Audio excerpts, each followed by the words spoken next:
Ayan, isang napakagandang umaga mga idol kahit na malakas yung ulan. Umaga na yung ulan dito sa amin. At samahan nyo ako ngayon mga idol kasi tayo ay may pupuntahan. Pupunta tayo sa Tagum Regional Hospital. May bibisitahin tayo dun. So, let's go.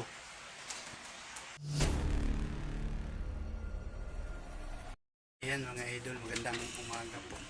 Nandito na tayo ngayon sa Tagum Regional. Binisita natin si Sheila. Yan. Ito po yung tinulungan natin ni Sir Paul sa may Panajatan sa Pauno. Yung ito Agusan din. So wala tayo ngayon sa loob ng ospital kasi dito tayo sa bahay ng tribo. Ito na po yung kalagayan niya ngayon. Malaki na po yung leg niya. Sana po ay matulungan ulit ni Sir Paul.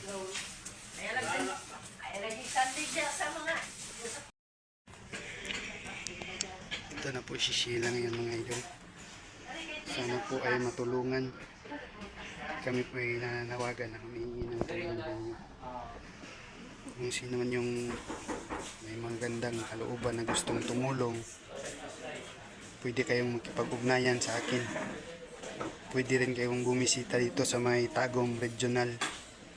Dito sa may yung balay sa tribo. Dito po sila ngayon.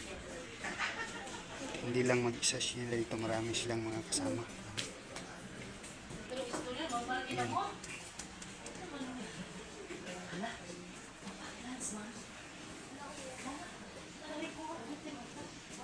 Simula nung binigyan sila ng tulong ni Sir Paul mga idol, dinala po si Sheila sa Butuan Hospital, Santos Hospital sa Butuan.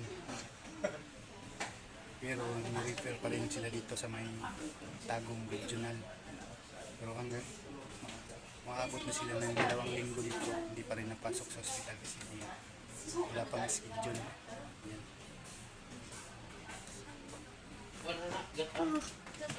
Hindi po natin makakausap si Sheila kasi mahirapan siyang matulungan sa mga gusto tumulong ngayon. Pwede po kayo magpag-ugnayan sa akin. Maaari rin kayong bumisita dito sa may balay sa tribo sa loob ng Regional Hospital. Yan. Buka? Tangan? Oo. Patulong saan? Ayan siya. Mga ganun.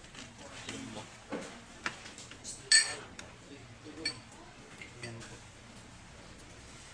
Sobrang init siguro na pakiramdam niya kasi kailangan niya ng hinihila para lumamig.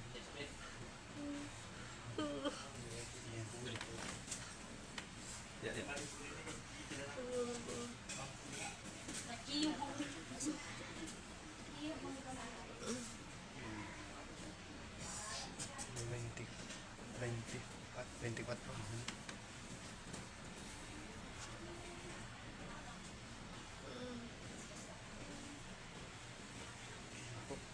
Kawawa yung kalagayan niya mga idol.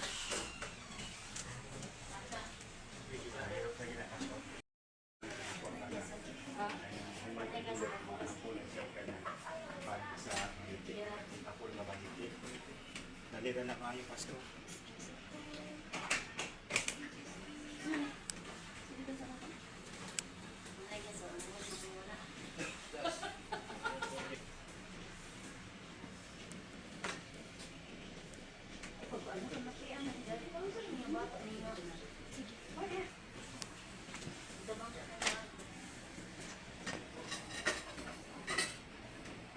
Tanggap-aabot ka ng pizza 24 nga video niya, di ba? 24 ang video niya.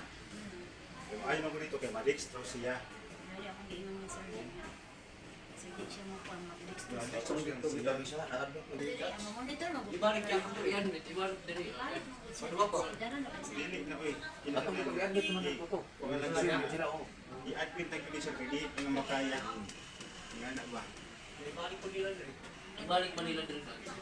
Di naman gud mukaon. Takda na po daw layo-layo sa Imong kuan magani man mo kaon siya kinahanglan dextrose.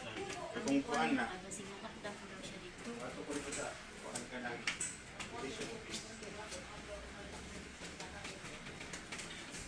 to pa ako admit ni kayo kanang luya ka ayo niya. Mas may direct ma-dextrose siya.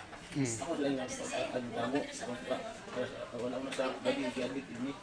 Ando ako yung kami dito kay para ma-alay sa dito pero sa namo kaon. Hindi mo makaana. Kung siya kay kuan kanang dito sa sinto tibali ang kanani. Hindi sila makalut mo sa kuan pasyente. Di kami dito ko pasalig. Ito bisa siya ang lawan sa puntag. Tawag dito sa dito. Mas lang makasalig. Ato na nasa kuan. Nay Katil, sila jeep maani diri. Si Isa o si Isa. Yan mga idol, yung pagpunta namin dun sa may Panadyatan, kami nila Sir Paul. Hindi pa ganyan kalaki yung leg niya. Pero ngayon, mabilis yung paglaki ng ano niya, leg.